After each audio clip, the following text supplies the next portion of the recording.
Hello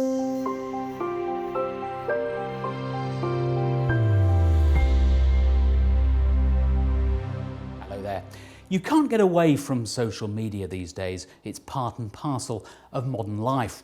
And that holds particular dangers for investors. That's because of something that behavioural finance experts call social effects.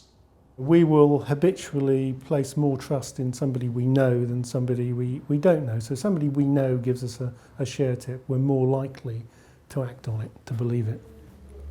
In this massively interconnected world we've now got, we ascribe the same values to people we don't actually know but we're connected to on things like Twitter and Facebook and social networks. So those environments actually effectively cause these social biases to get triggered because I am only talking about my successful trades. I never talk about the failed trades.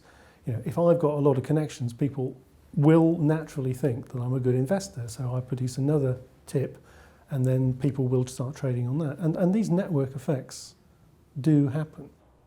One of the problems with social media from an investing point of view is that most of us naturally want to look good.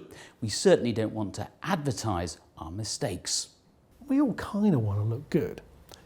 As an individual, it's because, well, that's all bound up in my ego and the way I want people to think of me. If I'm a professional, it's all bound up in my ability to actually make a living. So there's this thing called self-enhancing transmission bias. And what self-enhancing transmission bias is effectively what I'm going to do is I'm going to publicise my successes.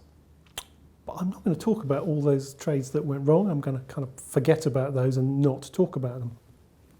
And because we are impacted by the information we receive, and we don't think about the information we don't receive, which is again a sort of form of confirmation bias, that has a major effect. And the better people are at presenting themselves, the more connections they get. So you can think about this in like a web-connected world if you want.